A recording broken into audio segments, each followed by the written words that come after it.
It has been nearly a year now since two students were almost abducted after a man entered the Charles R. Drew School connected to the Science Museum.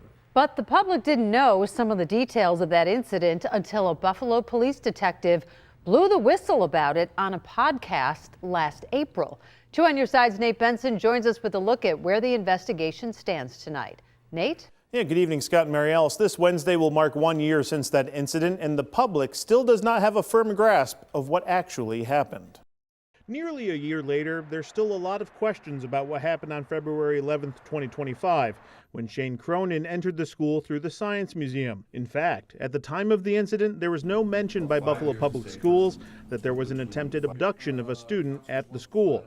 The initial charges against Shane Cronin included burglary, assault, and endangering the welfare of a child. It wasn't until April 2025 when Buffalo Police Detective Richard High appeared on the Unsubscribed podcast and shared what he called a cover-up within the district by BPS. When his parents came to pick him up, the school did not disclose to the parent that the kid was a part of an attempted abduction, and alleged that evidence had also been destroyed. At the time, Buffalo Public Schools called the allegations untruths, but several days later promised a full investigation. In June, the Board of Education hired the law firm Rupp Falsgraf to conduct an independent investigation into those claims. But sources tell 2 on Your Side that the summer break impacted that investigation, and things really didn't get off the ground until September. Now, the investigation is complete, and the report is in the hands of district officials.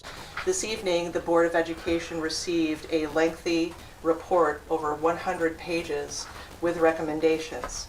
Right now, the Board of Education is reviewing the contents of the report and plans on disclosing the pieces of the report that it can disclose to the public within 30 days. A spokesperson for Buffalo Public Schools says that the version which will be released to the public will be redacted to a degree in order to protect the identity of students. During the January 21st Board of Education meeting, Jill Yonkers, the attorney that led the investigation, reiterated that the public will not see the complete report. Because this is a matter of safety and because students are of paramount importance to the board, by law and otherwise, there are pieces of this report that cannot be disclosed. If the district sticks by its pledge to release the documents within 30 days of the board receiving that report, that means it would be released on February 20th. Back in January, 31-year-old Shane Cronin was sentenced to 5 years in prison because of this incident. The Buffalo Board of Education has its regular meeting scheduled for Wednesday. On Your Side, Nate Benson, Channel 2 News. Nate,